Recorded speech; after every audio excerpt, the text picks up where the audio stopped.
In today's video, card fighters, I'm finally bringing you the long requested time-stamping dragon deck profile for the current format of Cardfight Vanguard Divine Z. This is a deck profile I've been asked before alongside Baphomedes a couple of times now to showcase my thoughts and opinions on because it's such an obscure deck and that's usually the type of decks I go for already. However, the reason why it took so long is because Time-Stamping Dragon, very quick synopsis, is a Dark States Highlander deck that did not have the promo that would make this deck actually good out yet. So I was around so many different builds, so many different ideas that I just honestly didn't have a deck I wanted to post. There were so many experimentational things I could do because of the nature of the deck and how it works that I was uncertain about this build here, this build here. I saw different builds that have like unique defensive applications that could be applied for Time-Stamping Dragon. I saw an aggro build, I saw an order build. Like, Time-Stamping Dragon is one of those decks that you really have to figure out on your own because there just weren't a lot of resources that actually existed out there to experiment with this deck. I finally found one video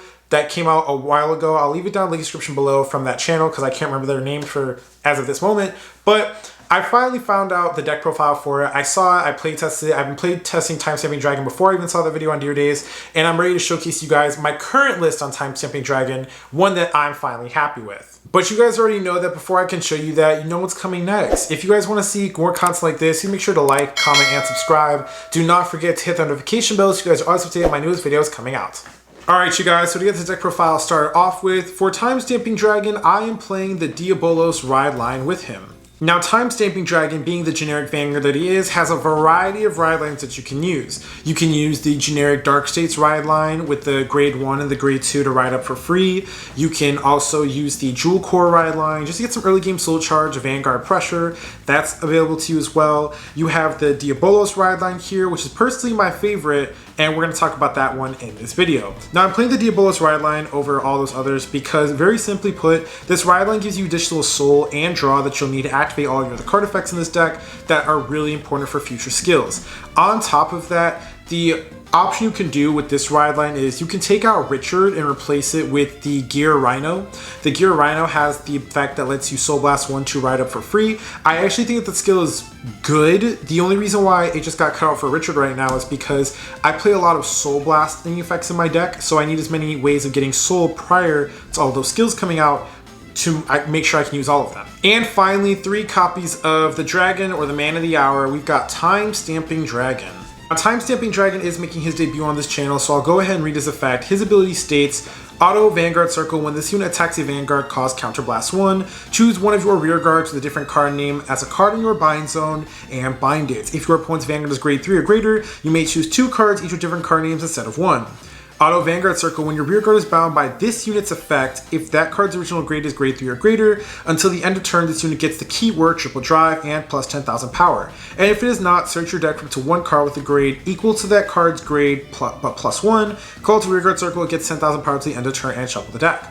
Now, Time-Stamping Dragon has 2 very long-winded effects. To make it very simple, the first skill lets you Counterblast 1 and bind cards on your rear guard circle that do not have the same name as a card in your bind zone. So for example, let's say I have Alice in the bind zone and Sally here and Alice here. I cannot bind Alice because Alice is already in the bind zone, but I can bind Sally and then call out something that has a higher grade than her by 1 and give that unit 10,000 power. However, if I bind a grade 3, I get the keyword Triple Drive and 10,000 power. And the keyword Triple Drive is actually important because if your opponent does use Elementaria against you, they do not have to pay the discard cost. I learned it the hard way in one of my games when I was looking at my opponent's hand. I was thinking I was going to win. Did not go in my favor because Elementaria saved the day. But nonetheless, Time-Stamping Dragon is one of the most versatile Vanguards I've ever seen.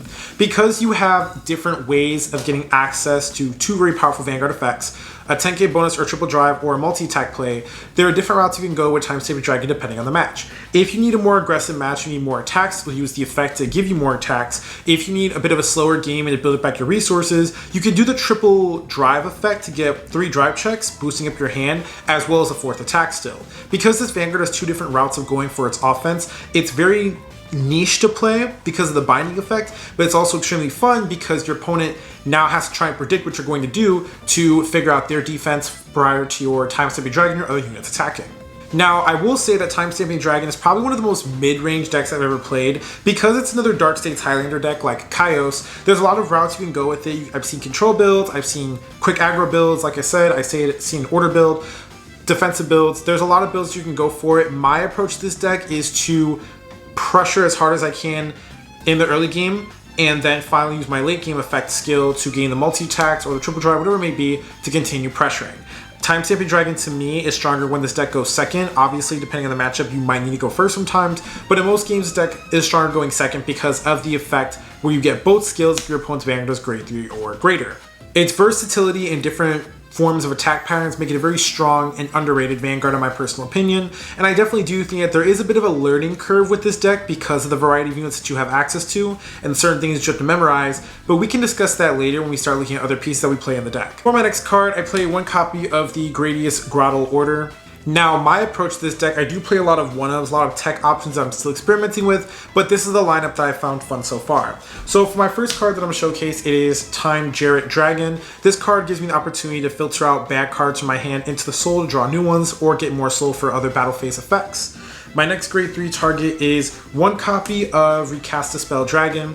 In this deck, I do play 2 orders. One of them is searchable, so the effect of this card being able to target 2 cards in my drop and give it plus 5k is actually really huge, and because I play one of it, I can dictate when I want to see this card thanks to Time Stamping Dragon's effect. The next card is one copy of Gruesome Sight Dragon. Now, a lot of people don't like this card, but I actually do. I think that the surprise control aspect of this card is important. A lot of Dark State cards actually have like and retire on them, like just randomly. There's a lot of retiring in their generic support pieces, but Gruesome Sight Dragon is great because in fast decks against Shojo Doji or the decks that are building up columns or rear guards and I need to start slowing them down, this card does that better than the other targets that I've chosen in the past for the effective Time Stamping Dragon. It's just automatic. The next card is our Merciless Count Botus. Now, Botus ended up getting its way into this deck because of that deck profile I watched a long time ago.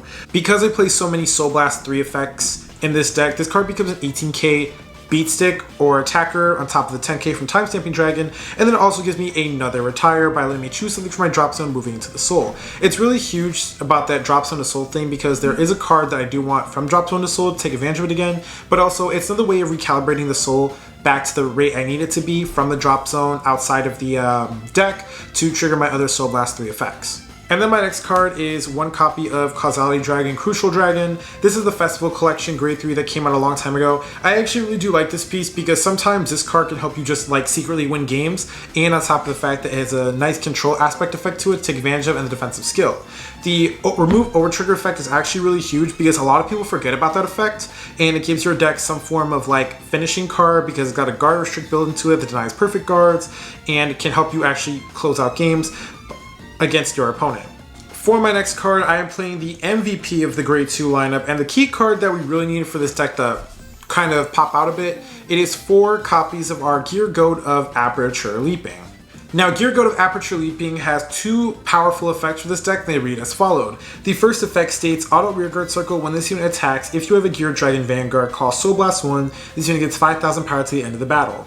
Second skill states auto rearguard circle. At the end of the battle, this unit attacked. If you have a Gear Dragon Vanguard, cost Energy Blast 3 and put this unit on the bottom of the deck. Draw a card. Choose up to one of your rear guards or up to one card from your bind zone and put it on the bottom of the deck. Now the first skill, quick power up skill, nothing impressive, becomes a 15k attacker when you're on grade 3, cool or whatnot. It's the second skill that's really huge. That skill actually has more utility in this deck just outside of the bind effect. So Gear Goat of Aperture Leaping is a fantastic, quick first turn beat stick piece, but the second skill is important because this card says rear guard or bind zone.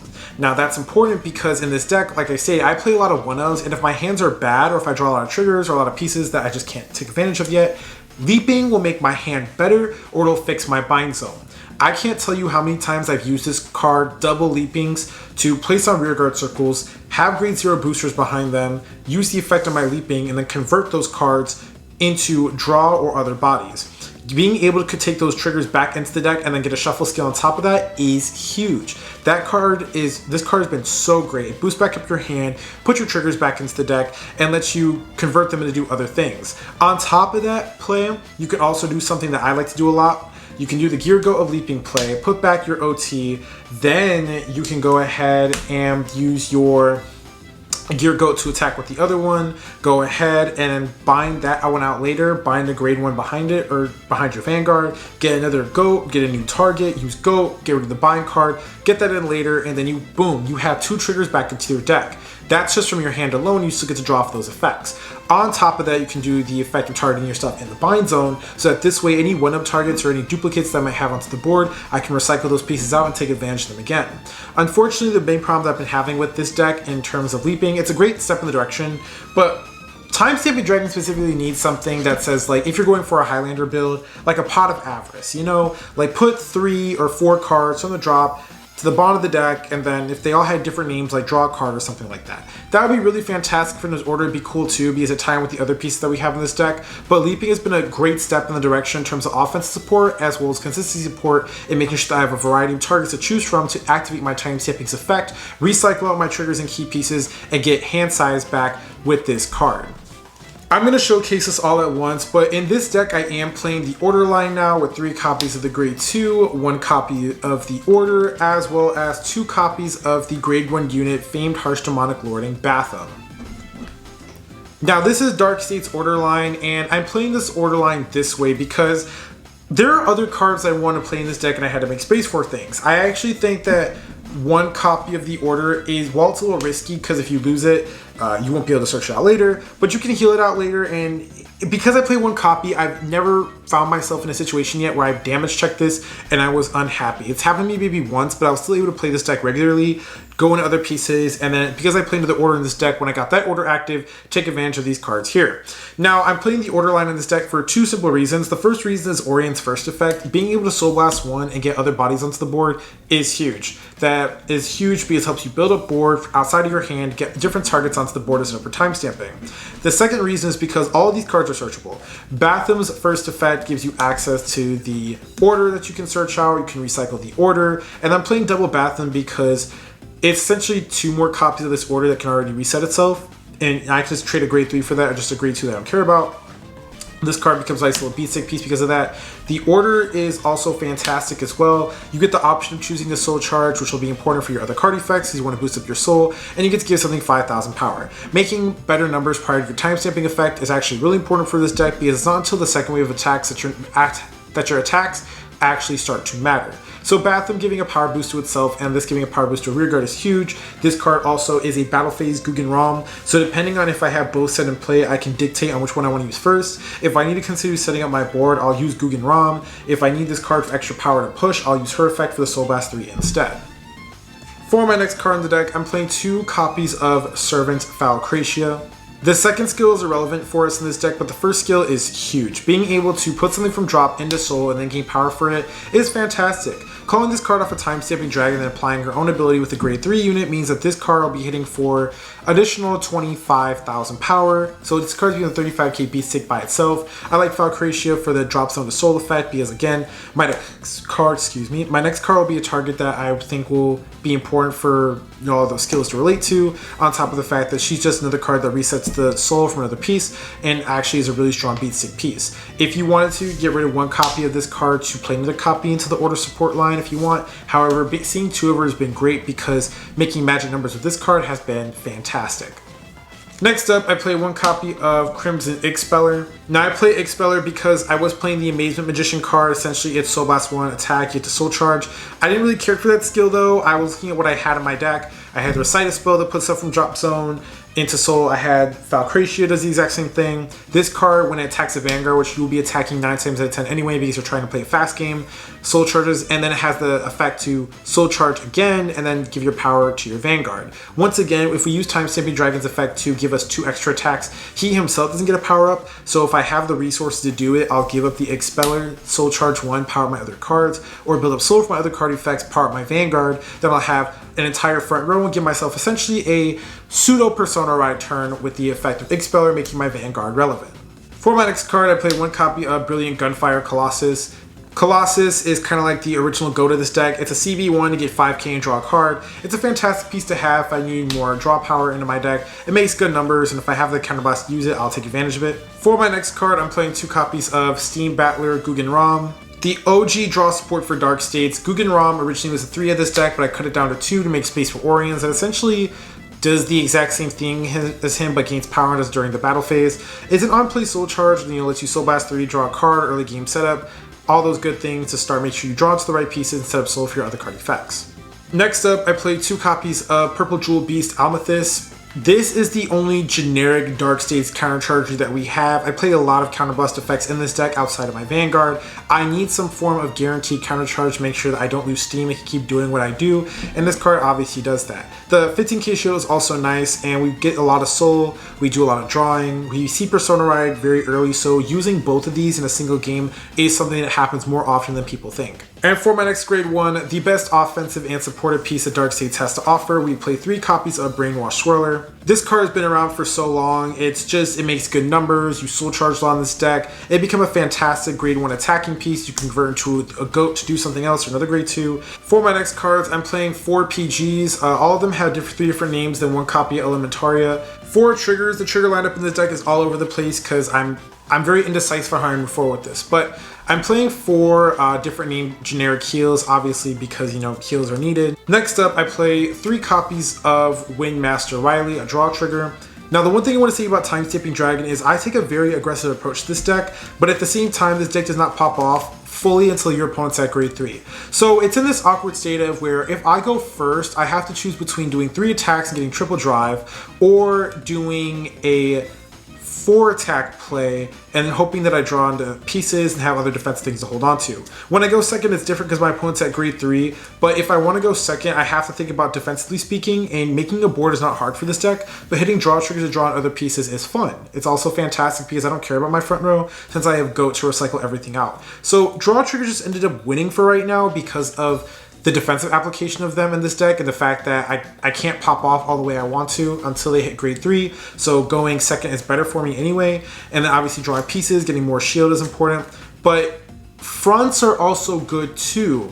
I think that having at least 2 fronts in the deck, maybe doing a 2-2 split is great because when you see fronts, you feel good, offensively speaking. Defensively speaking, you don't care as much, but it feels good too in this deck. When you see draws, defensively speaking, you feel fantastic, but offensively, it's okay depending on what you already have set up on the board. All of my cards, from what I've read, have offensive skills, so they all have power up effects like Falcia, the Orions, like everything has some sort of power up effect on its own to make it better, but fronts just give you that extra push prior to Persona Ride if you whiff on it to actually close out games. For the OT, I'm playing the Dark States OT. I would actually say that for this deck, you can play any over trigger that you want. There isn't one that I think is better than the others. The only one I would say would be actually pointless in this deck is the yellow over trigger, just because you don't care about control as much in this deck as you think because you already have a lot of control cards. So outside of that one, the blue one's good, the red one's good for an extra attack. The purple one's great because, again, you don't pop out to your opponent's at grade 3, so if they are moving really fast and they beat you up really hard, that slows down the game for you and gives you an extra attack. There's nothing, anything is just better than, the yellow OT for this deck. Now for my other triggers, I am playing 8 crits. Obviously 4 of them are the effect crit, the other 4 are 4 different named generic crits because of how time stamping works. I would say that because there's so much compression in this deck, so much soul charging, so much drawing, seeing more crits feels better on these high-powered attacks. You just want the 4 different named ones in case you have to bind them for Time Stamping Dragon. And then I play the 4 effect ones because I feel like Prison is a very underrated deck. I've discussed this for a while now, but I'm just playing these to be ready for the Prison matchup when I have to generate more soul outside of the cards and use Soul Blast for my own effects. Now that I've discussed the deck with you, I'm going to go ahead and discuss Mulligan. And if you're wondering why you don't see any cards on the board, it's because Mulligan in this deck is irrelevant. Time Stamping Dragon does not have a set way of opening up from my experience. I never opened my hand and said I didn't want this card, didn't want that card. Everything can be moved from drop zone to soul to become utility. Everything is a setup piece. You can draw into certain pieces later that might become more helpful, but there's no opening with this deck that actually feels the best. Like, I can't sit here and tell you guys opening up with like X, Y, and Z is better than opening up with A, B, and C. So Mulligan for this deck is actually whatever you want it to be, depending on what the matchup calls for, because of the nature of the deck. If there was a card I would say you definitely want to see as soon as possible, the only card I could think of that I want to see right away is either cards from the Order line or Gugan ROM, just get some early game draw. But everything else is up for grabs. Now moving into the first test hand of this deck, we'll see who we get, and we'll go on from there. We hit All right, so this is a folding hand. I'm going to be doing this from the first turn perspective. So first turn wise, you just want aggro pieces. These are all grade 3s. They do nothing for me. I'll take the Expeller because the Expeller is good in any situation. But otherwise, yeah, we don't really have, this is not a fantastic hand at all. And we just drew into 3 critical triggers, which is not good from the start. And we don't have goats to replace them. So we're going to see what happens here as you ride up, and we'll move forward from there. Alrighty then, stand up the Vanguard. Innocent Mat, we will draw for turn. We drew into a Jarrett Dragon. We just got rid of that, but it came back already. So then we'll go ahead and I think for this particular hand, I'll just go ahead and give up the Flinty Slasher and ride into Bad Steve. Steve will call out Matt, and then I Soul Charge 1. It's another critical trigger, so now we're out 4 criticals with no goats to put him back. Not a good start at all. I then go ahead, get my energy generator, and pass turn. The opponent attacks me. It's a Swirler. I then draw for turn, and I get another critical trigger. So, yeah, this is actually like a really bad hand, y'all. I'll give up another critical to ride into Richard, and then I get to move Matt into the Soul and draw a card. I get another critical trigger, so we're just not going to have crits this game. That's fine. We'll call out Expeller, we'll call out Swirler, and then Swirler will obviously Soul Charge 1. It's Gugan ROM, needed you a little bit earlier, and we'll just start attacking. So we'll go 8 here, we'll go 10 here, we'll drive check, we got to copy the order, and we'll go 10 here, we'll Soul Charge 1, and it's Time Stamping Dragon. The opponent will then attack me, I will take damage, it is a perfect guard, and we'll start my turn. I will go ahead, stand, and draw, and I get Persona. So now for hand-wise, I don't really care for this because it doesn't do anything for me. I will go ahead and, since I'm going first, actually, this actually will come in handy. I'll go ahead and give up my 3rd critical trigger. The secret's out, and ride into Time Stamping Dragon. I forgot to go ahead and get my energy because that does matter in this deck. So because I went first, I should have 6 energy since I haven't done anything. I will then go ahead and play Famed Demonic Mansion. I will choose to Soul Charge 1. Like, what is this? What would this game be? Soul Charge 1, I will give 5,000 power over to my Expeller, and this unit will go ahead and get 10k on its own because of its ability. So my numbers are but at least there's something, right? Alright, I need to put back some of these triggers. This is really, really bad. I'm going to go ahead and call Steam Deviate Dragon, and then I will proceed into battle. So starting off with my first attack, this is going to be Steam Deviate Boost my Brainwash Swirler and will attack my opponent. This is going to be 22. Time Stamping Dragon will then attack. I will Counterblast 1. I'm going to bind the Swirler and search my deck out for Goat and call it to rear. Alright, after that gets done, Goat will get 10,000 power, and then we'll Twin Drive here. First check is Time Stamping, second check is the grade 1 for the order. That's really good. Then we'll go ahead and swing with Goat. Goat will attack. I will go ahead and do the Soul Blast of 1. I will Soul Blast actually a copy of my starter, and then I get to go to the bottom of the deck. I get to draw a card, which is Falcia, and then I move Steam Deviate to the bottom of the deck. So I got one of my crits back. Expeller will go ahead and attack, and then it is a Soul Charge, which is Gradius Grottle. That's fine, because I've got 2 copies of Persona in hand, and then we will pass turn. Yeah, this was a really bad starting hand for this deck. I know I just put it together, but no triggers, drew in all my triggers, and then all my pieces came out later. A little irritated about that, but I'll make a second video to showcase what this deck can do in terms of combos because this video is already pretty long. With that being said, card fighters, thank you for much staying tuned for everything. I'll catch you later. Peace.